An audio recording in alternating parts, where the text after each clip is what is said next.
What's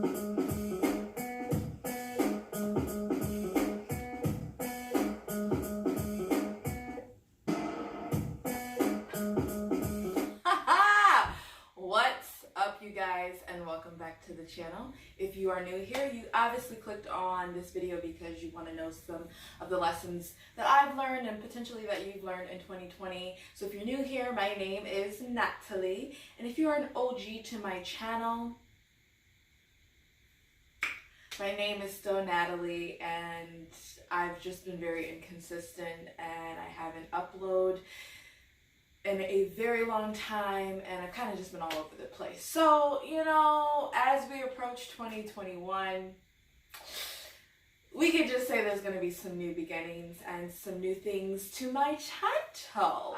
If you are new here, don't forget to subscribe to the channel and leave me a comment below, because I'm going to start a series. Well, I am starting a series on my channel, On the Couch with Nataley, where we discuss some of the things that I'm very passionate about, and I've always felt like I didn't have a space for the conversations that I have with my friends, those deep philosophical conversations. Like, I'm a very deep person, and I felt previously that my content was a little bit put me in a box, and I don't really like being in a box.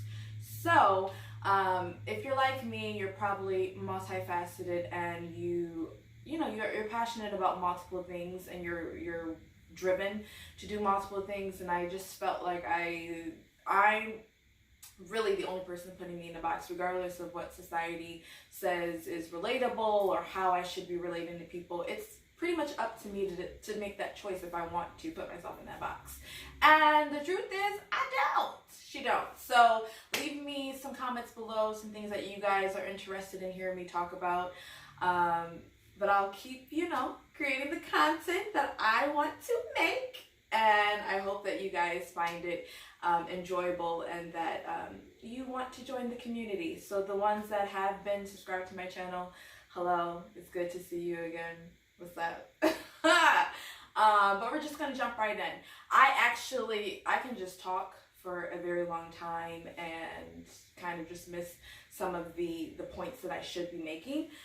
So to keep me on track, I wrote down some things, pretty much the top 5 lessons that I've learned in 2020, and the number one thing that I've learned, and I'm not really going to put everything else in order, but the number one thing that I've learned is my relationship with my faith and my relationship with God. Over the years, I've been very spiritual, very kind of just, I wouldn't say traditional. I didn't believe in traditional religion and things like that. I've kind of just taken my own spin on things.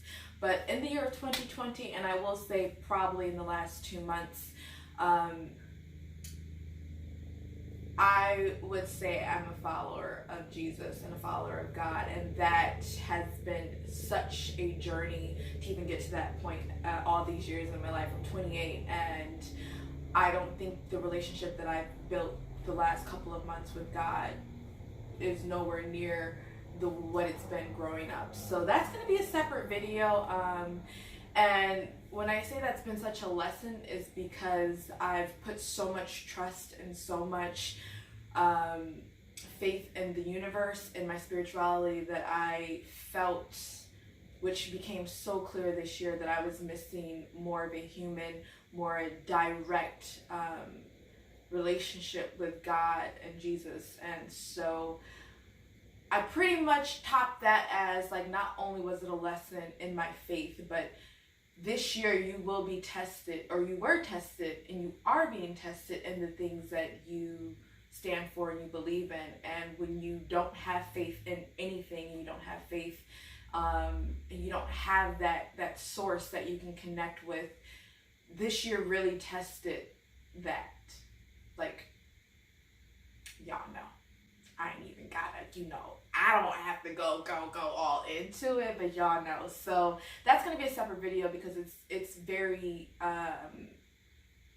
to me, it's very inspiring, the little journey I went on to find my faith again. So I'm excited to share that video, so be looking out for that. But number one lesson is how strong was I in my faith. And now I would say I'm strong. I'm not as strong as I'd like to be, but we're getting there. The second lesson I learned is you are who you say you are. So if you are one of those people, if you've been that person, if you were that person that was pretty much faking it till you make it, y'all know what I'm saying, that in 2020, if you was faking it and you really wasn't making it, this year was going to highlight that. So it's kind of just like shine the light on your personal self and your personal growth, and it, like, what are you actually doing? Are you wasting time? And because this year tested us in so many ways, if you weren't who you say you were, it pretty much was being exposed. You were going to be exposed this year. And it's not so much being exposed to everyone else and the world around you, but you got exposed to yourself. So if you've also been like lying to yourself and had that filter on yourself, this year, it's just you and that person in the mirror. Ain't nowhere you can hide. Literally, if you were hiding, there was nowhere for you to hide.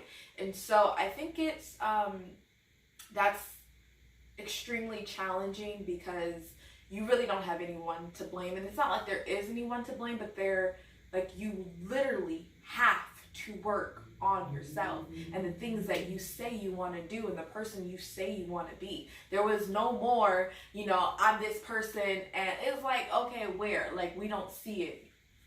Even self doesn't see it. So this year it was a true test to, are you who you say you are? Because if you're not, it's going to be exposed. And I think that's also been exciting, because if you were in the stages of growing or in the stages of getting rid of parts of yourself and making room for the person that you truly want to be, this year allowed that space to happen and that time, because I don't think universally, globally, whatever, we've had as much time for self and a lot of time to ourselves until 2020 happened. So it's very appreciative, that time, and I hope everyone's using it wisely and you're looking deep within yourself and working on the things that you need to work on.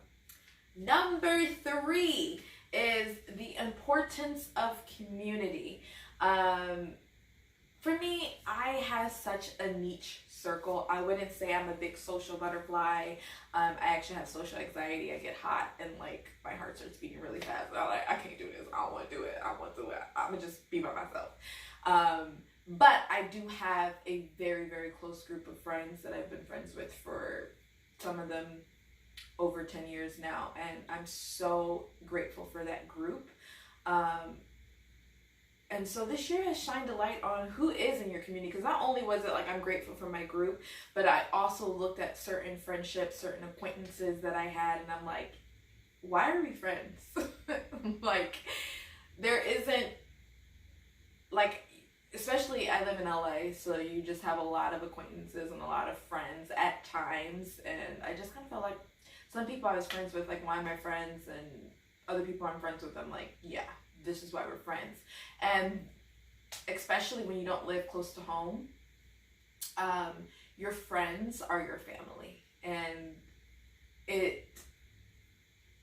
this year really highlighted the people you call your friends and family.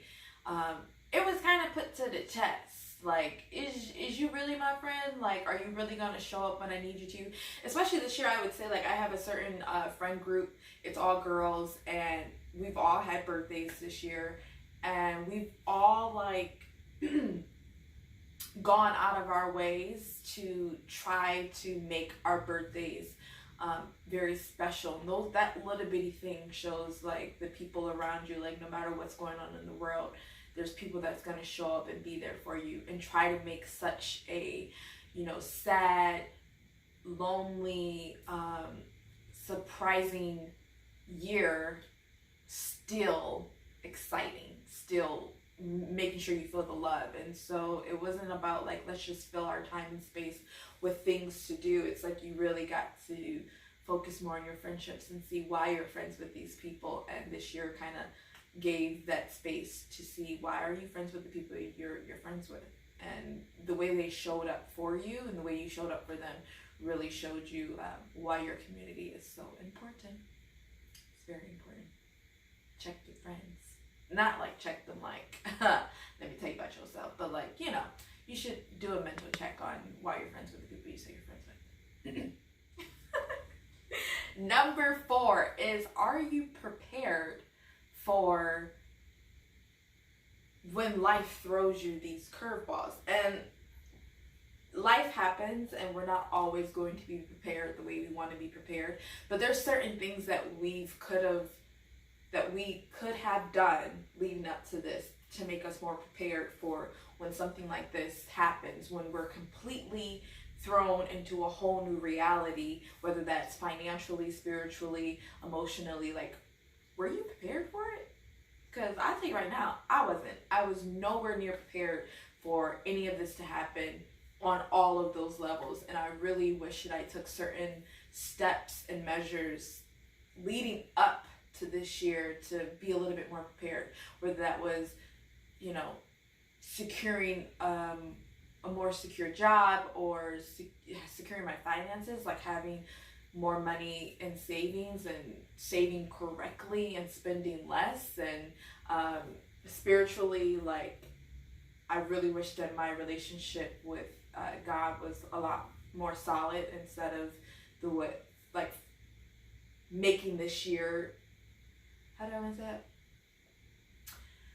I mean, when you come to Jesus, you come to Jesus, and there's no like, you should have come sooner. But I just mean, like, if my faith was stronger leading into this, I felt like I wouldn't have been as disrupted as I felt I was during this whole process. And so there's just like next year, 2021, I am hoping to continue to take steps that make sure that if something like this were to happen next year, years to come, that I've prepared myself in a sense.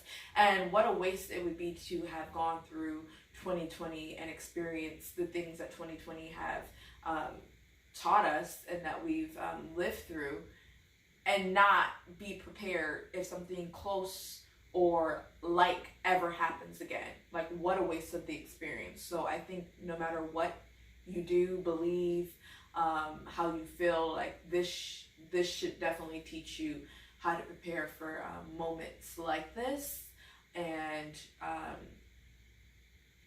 to not waste, taking the time to prepare.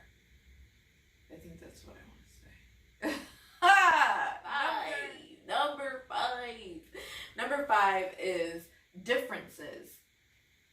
This year, among all the other years, definitely highlighted the differences that we have with other people, other classes, other religions, other races, other political beliefs. Like, there's been so many differences.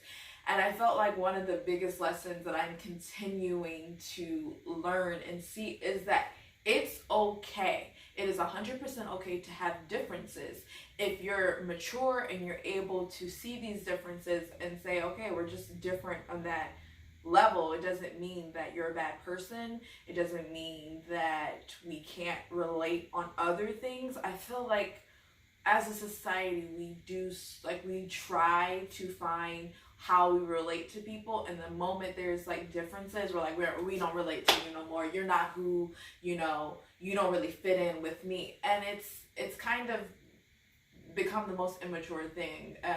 For example, people that voted for Trump, there is, and I was guilty of this notion, like, oh, if you voted for Trump, you're probably racist, and yeah, you're probably not someone that I want in my circle.